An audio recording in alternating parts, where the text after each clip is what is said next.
Straight ahead on 12 News, after years of waiting, one place where business is booming again. The economy is starting to turn around. Then, a new way of connecting teachers and students. Technology is on the cutting edge. But first, a $3 million investment in reading. So we were trying to do something that would really make a difference. Why one school says it's so important to give kids a very early jump on reading. 12 News starts right now. Brooklyn Center Schools hope to give kids a boost in literacy. Hello and thanks for joining us. I'm Alexandra Renslow. And I'm Mike Johnson. They are using a $3 million grant from the McKnight Foundation to target kids in preschool. It's an early investment in reading skills that district officials hope will pay off for years to come. Delane Cleveland has our report. Tell me about what you're doing today. 1 week into classes at Earl Brown Elementary. Okay, then what do you need next? And preschool teacher Luann Wood already has firm control on this group of 4-year-olds. I want to see butterfly legs.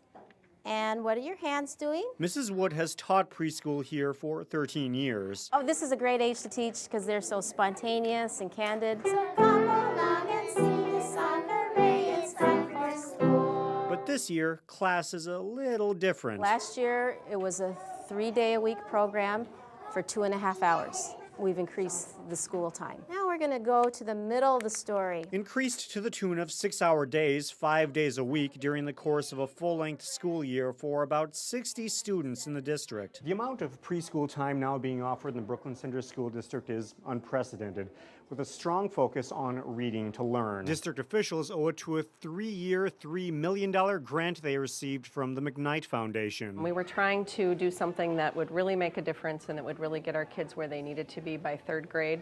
And more we're realizing that that needs to start early. Meaning that if students aren't reading well by the 3rd grade, then they have to play catch up. Who will help me? Which is why the district is using half of the grant money for preschool education. By focusing on these early years, they'll start where they should be starting, and then it'll be a much easier race to finish. Getting them where they should be by 3rd grade. In the early years, she says kids' brains are like sponges, which makes it easy for them to gain new knowledge. How many of these long rows do you have? And Mrs. Wood now has more time than ever before to get these kids on the right track before entering kindergarten. It's been hard work, but it's been worth it. So I look at last year as our dress rehearsal, and this week we had opening night. In Brooklyn Center, Delane Cleveland, 12 News. The grant runs for a total of 3 years and not only funds 3 preschool classes, but also transportation for all of the district's 4-year-old students. A Robbinsdale man accused of killing a taxi cab driver was arraigned on a first-degree murder charge Monday. Last week, a grand jury indicted 20-year-old Samuel Taylor for the shooting death of 56-year-old William Harper of Roseville. Harper was killed while driving his cab in Minneapolis on March 14th. Taylor's trial, which was originally set to begin today, has been pushed back to December 3rd. Jury selection did begin today in the trial of a Brooklyn Park man accused of killing his wife almost exactly 1 year ago. 54-year-old Prince Moore faces 2 counts of first-degree murder. His wife, Maureen, was found stabbed more than 60 times in their Brooklyn Park apartment on September 13th, 2011. Golden Valley police say the death of a Plymouth woman whose body was found in a car submerged in a pond is not a homicide. Police say they don't know why 33-year-old Danielle Brousseau lost control of her car near Winnetka Avenue and 23rd Avenue North last Thursday, but they say there were no signs of foul play. The medical examiner has not yet released her cause of death. The staff at SEEP in Brooklyn Park is packing up and moving out. The offices are closed this week so workers can move to their new location at 71st and Brooklyn Boulevard in Brooklyn Center. Monday, volunteers helped box up clothing, food, and office supplies. SEEP has worked out of this Brooklyn Park building on 78th Avenue for 15 years. The new location gives SEEP more room to hold classes and events and offers families a one-stop shop for services. We're partnering with Hennepin County Human Services, Public Health, and the Osseo School District. So in the past, it was, gosh, can you go see those folks downtown? And now it's let me walk you upstairs. SEEP will hold an open house for volunteers at the new location this Friday. It'll be open for business on September 17th. What's new today will be commonplace in the future. That's what teachers believe about a new technology in the Anoka-Hennepin School District. 12 News reporter Shannon Slatton explains how something called telepresence immersion offers students a unique perspective. You're going to be putting this, either you're going to give it to me in a Google Doc format. At first glance, this honors class I've had so many people ask me about it, and it's really hard to explain. looks quite different than others offered at Champlain Park High School. It's a different experience. You really can't explain it. I'm going to change screens on you. Half of the class and the teacher is at Champlain Park, It's kind of really cool. This is a good way for me to learn about. while the other half are participating from Andover High School. Technology's on the cutting edge.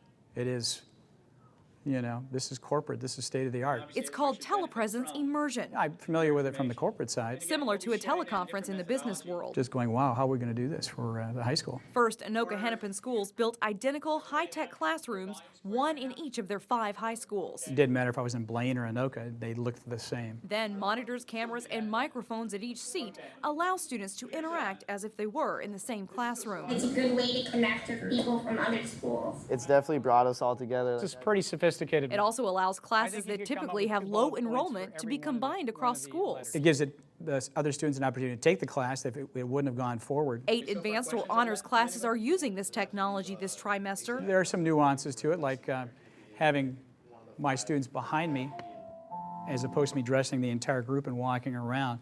But again, I'm changing on the fly. You modify and adjust. So far, it's an investment teachers and students are buzzing about. It's an experience everyone should get to have. All of the classes offered are either honors or advanced classes. Classes can also utilize a teacher at one school while the students are at other schools. And it's a $1 million investment. $350,000 of that came from a grant, but the district does believe this is the wave of the future.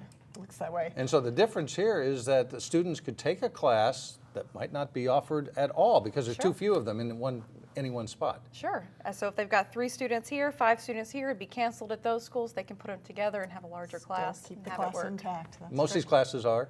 Advanced classes, honors classes, and also foreign language. Several okay. foreign language. Yep. All right, thank you. Thanks, Shannon. Still ahead in Business Matters, we'll have a local measure of the economic recovery. And later in sports, fans come out to meet a couple of twins in Brooklyn Park. That's Minnesota twins. But first, it's a look at your AccuWeather forecast.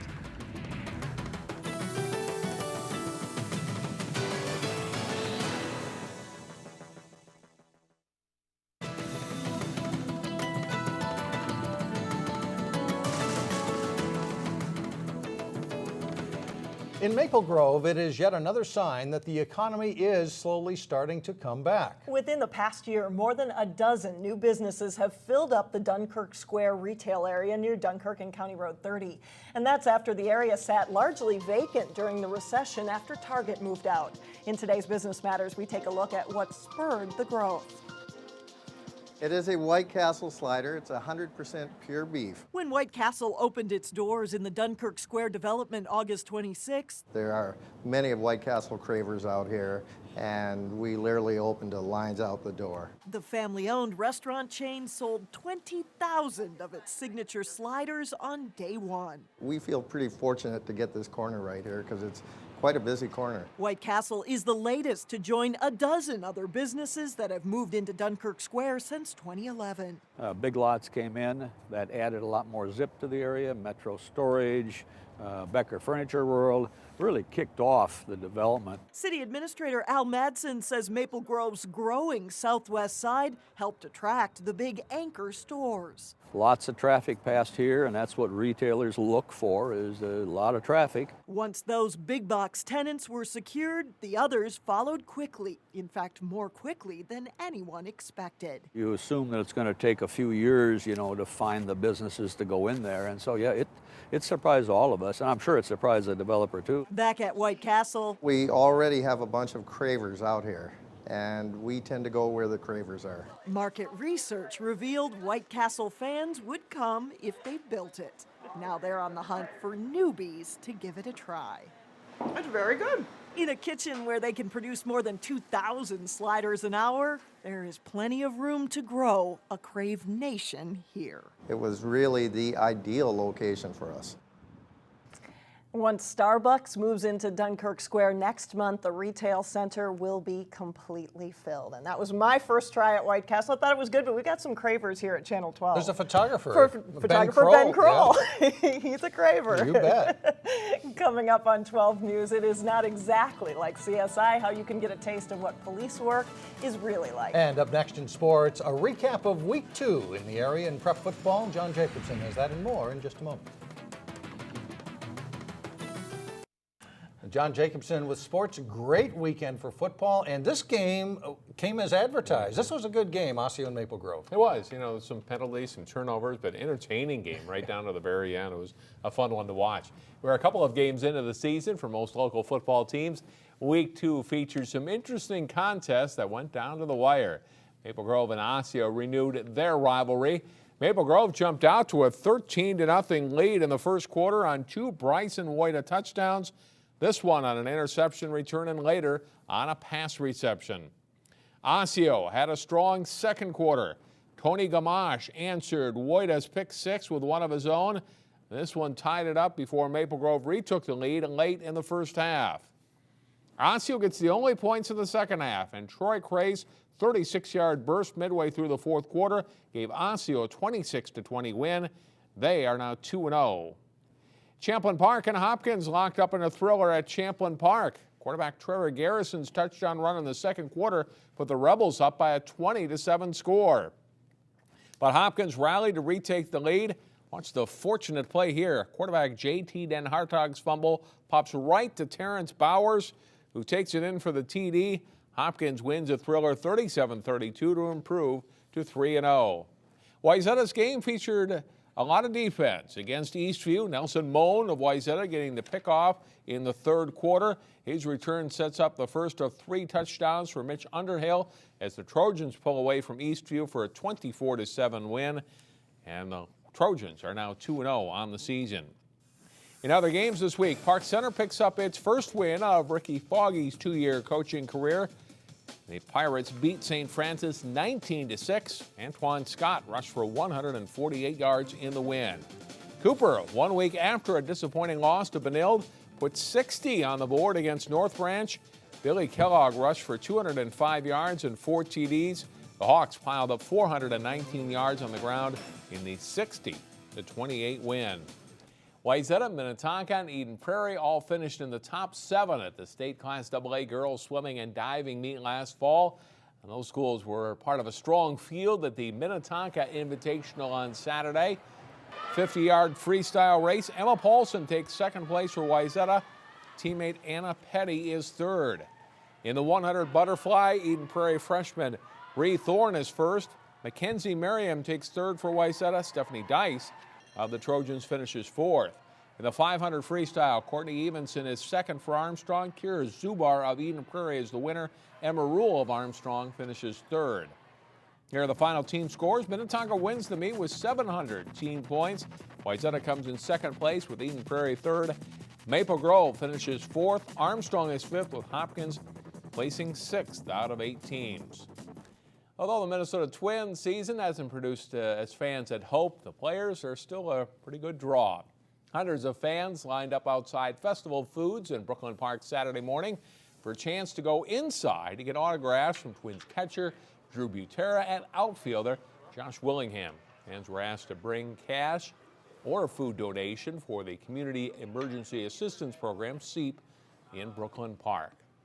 Guys happily signed the autographs, and then nice for the fans to get a chance to meet them even for just a few seconds. Exactly. Thanks a lot, John. Yeah. Well, now on to Local Vote 2012. We will be hearing from local candidates from the Minnesota State Legislature and City Hall races here in the Northwest Metro from now right up until Election Day. And we start today with 2 candidates running to represent Maple Grove and Osseo in the legislature, DFL candidate David Hoden and Republican Kurt Zellers. Hi, I'm Kurt Zellers, Speaker of the Minnesota House and your representative for District 34B. Over the past 2 years, Minnesota has faced a tough economic situation. We had a budget deficit of over $6 billion, unemployment rate around the national average, and many of our fellow Minnesotans had lost their jobs.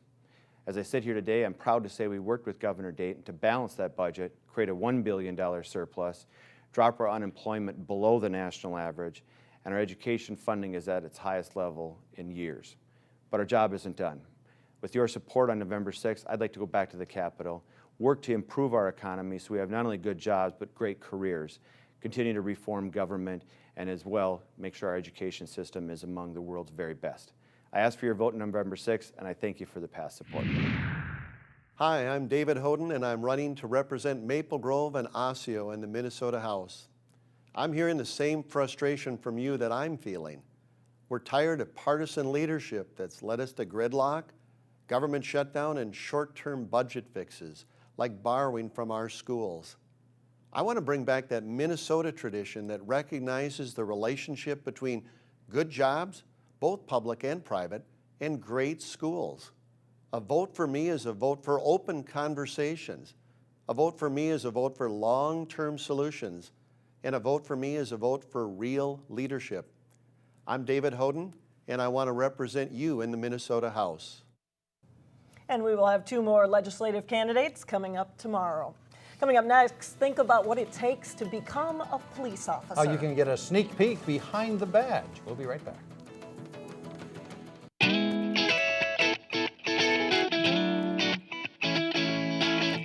Maple Grove police are letting residents go behind the scenes with the Boys in Blue. The 2012 Citizens Police Academy begins October 2nd. It runs for 11 weeks. It is free to Maple Grove residents who are 16 and older.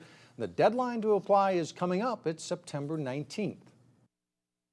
It's for the citizens of Maple Grove and business owners in Maple Grove so they can understand the things that we're actually doing and capable of doing with our police department. So they don't just see what is going on CSI or Law and Order, but they understand what an actual police department does and what we can do to help them.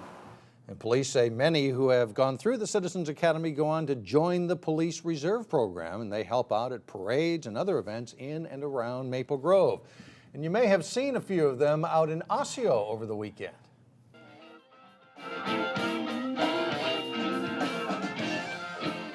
Mild weather made for a good turnout at the 36th annual Osseo Lions Roar. There's plenty of food, games, and rides, and all the money raised at the event goes back into the community. The Osseo Lions Club supports a variety of groups, including local schools, sports teams, and the Cross Food Shelf. And a good day for a parade, too, this Perfect, weekend. yeah. We had a crew out there. I think Renee and Delane were both on the truck. That's right, So, exactly. a lot And of fun. photographer Ben Kroll, so enjoying it. That does it for us. Thanks so much for joining us. Stay with us. Community Corner is coming up next. We'll see you back here again tomorrow beginning at 4.